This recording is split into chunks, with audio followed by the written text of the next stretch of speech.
guys, welcome back to another video. Today I'm going through a tutorial on how to get that vintage sound for Drake's new album, Iceman. So for our beat today, I've used the reference track National Treasure featuring Presser, which is one of the biggest leaks out of Iceman, and I'll be replicating the analog dark sounding melody, and I'll be replicating the hard hitting trap drums. So to start off with, I use this key preset from Analog Lab and it sounds like this. As you can hear, the keys already got that nice dark analog and vintage sound. And basically I've just laid down a C minor scale. As you can see, the MIDI chords right here. All I've done is I've kind of messed around with that middle note to kind of create that nice dark, eerie, atmospheric, spheric feeling. So basically for this, because it already sounded nice analog and vintage, I've just took the highs out on an EQ. I've added some reverb for that wideness, and then I've added this preset. It's a distortion preset, so I'll show you how different it sounds. So without it, with it, and it gives that nice dark and distorted feeling. This is my favorite distortion plugin. It's got that nice analog distortion sound. So now I'll let you listen to the whole pattern and let you guys hear for yourselves how it sounds.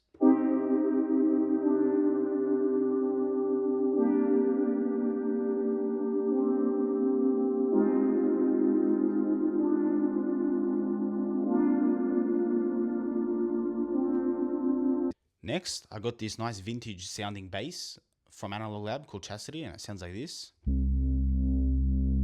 So it's a nice analog and distorted bass sound. And basically I just copied the root notes of those chords I did over there. And effects wise, all I've done is I've added an EQ, took out most of the high end so it doesn't clash with everything else. And I've used Bloody Overdrive to kind of give it that nice oomph and that nice punch and that nice like loudness to it, to make it a lot more prevalent in the beat. So now I'll let you guys listen to the bass sound on its own.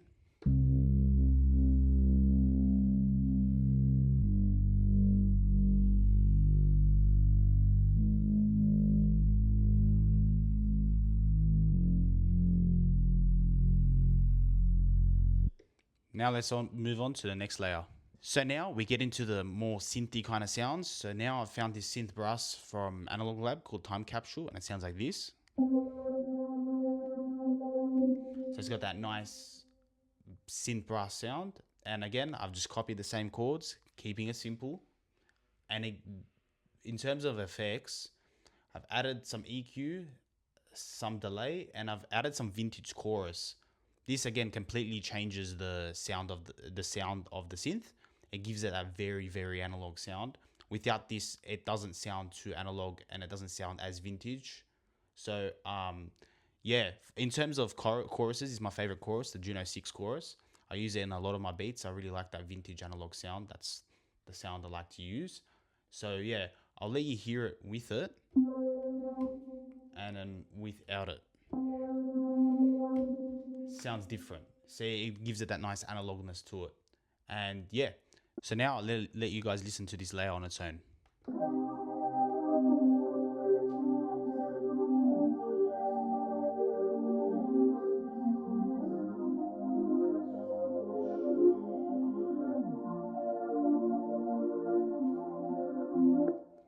So now let's move on to the other layer. So basically for the final layer, I've got this synth brass from Analog Lab called Broadcast News, and it sounds like this. As you can hear, dark, vintage, analog, all the sounds you want for these type of beats. So basically I've copied the exact same chords, layered them.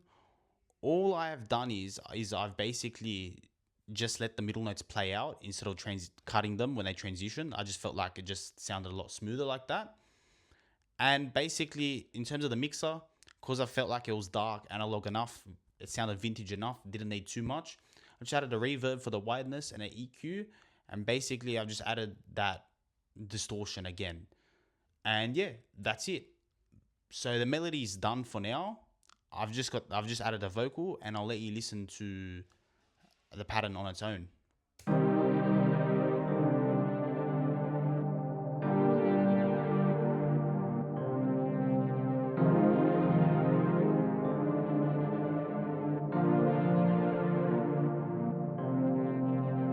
And yeah, let's move on to the vocals.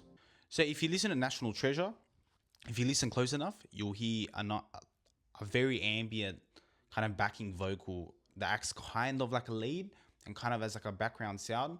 So I heard that and thought I could replicate it in this beat, and I've basically got this vocal. I'll get it off the mixer track, and it kind of sounds like this.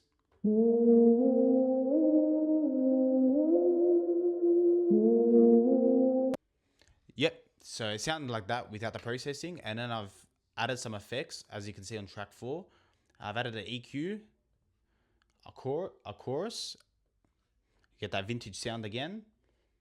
I've added a delay tape, like a vintage delay, and I've added again that vintage pre-1973 vintage distortion.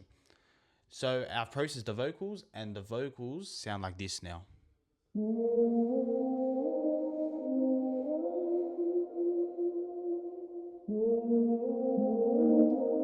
So they almost sound, the vocals themselves almost sound like chords, and they kind of add to them, they add a lot to this melody. So basically that's it with the vocals, and now I've got one more layer, the final layer, and yeah, let's get into the final layer. So for the final layer, I've added this glider pedal from Synth Palace, and I'll let you guys listen to it without effects because I processed it. So it's on track 7. So that's how it sounds normally. And basically I kind of used it as like a lead. So then we put it on track 7 and I've processed it like this. So basically I've just EQ'd most of the highs, kept the mids, added a chorus, again, more vintage, more analog sounds. And I've added a halftime, and I felt like the halftime really made a difference. So I'll turn the halftime off now.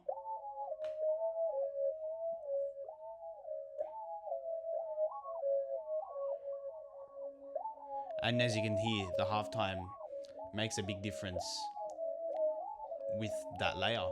So yeah, so basically I added this layer throughout the beat to kind of complement the chords and complement the vocals. And yeah, let's get on to the processing of the actual melody. So we got all the melodies except for the pedal deluxe layer. We've added the vocals and all the other sounds into one pattern.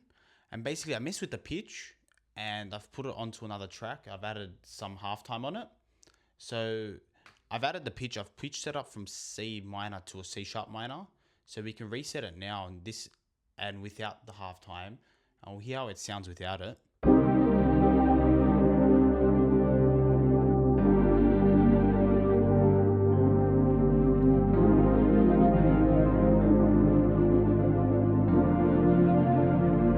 See, it already sounds crazy. So basically, I just thought I'd mess with it. I thought it was a bit too low, so I pitched it up 100 cents, so it sounded like this.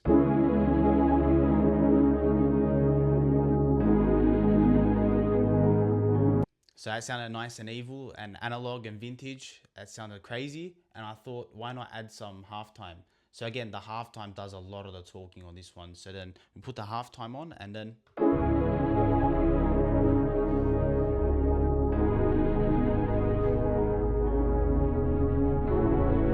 sounds so crazy. So the halftime did all the talking there. So then obviously if we've pitched that up, we've had to pitch up the layer as well. So basically this is how the melody sounds before the drums.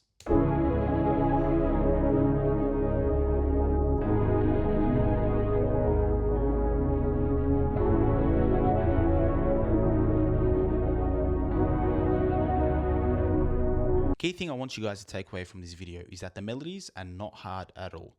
All it comes down to is great sound selection and great processing. In terms of sound selection, as we can hear on National Treasure, Drake uses that vintage analog synth sound. To replicate that, we need to go back to your vintage synths. So your Junos, your Prophets, and your Urbanheimers. Let's be honest, 90% of us cannot afford a synthesizer since it's crazy. It's a crazy amount of money.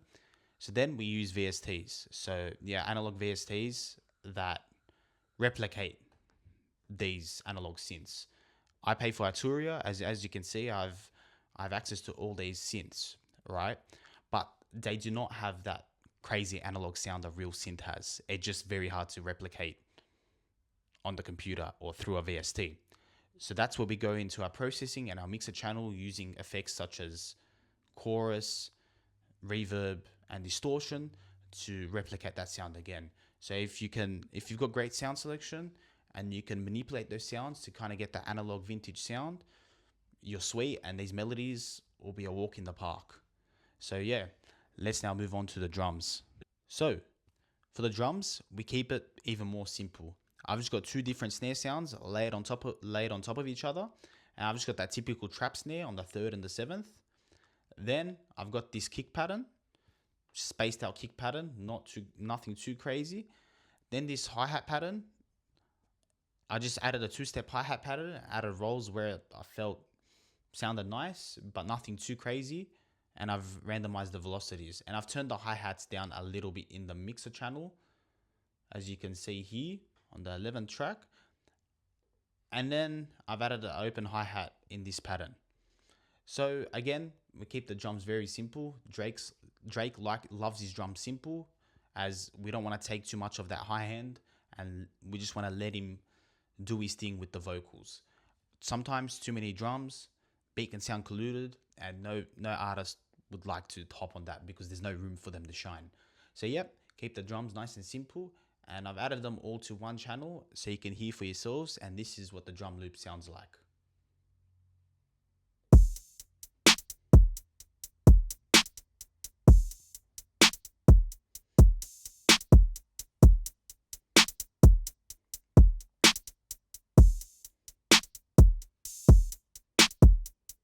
So yeah, basically the beat's done. I've added a 9-bar intro and a 9-bar outro, and I've kind of faded the end a little bit so it bleeds out nicely.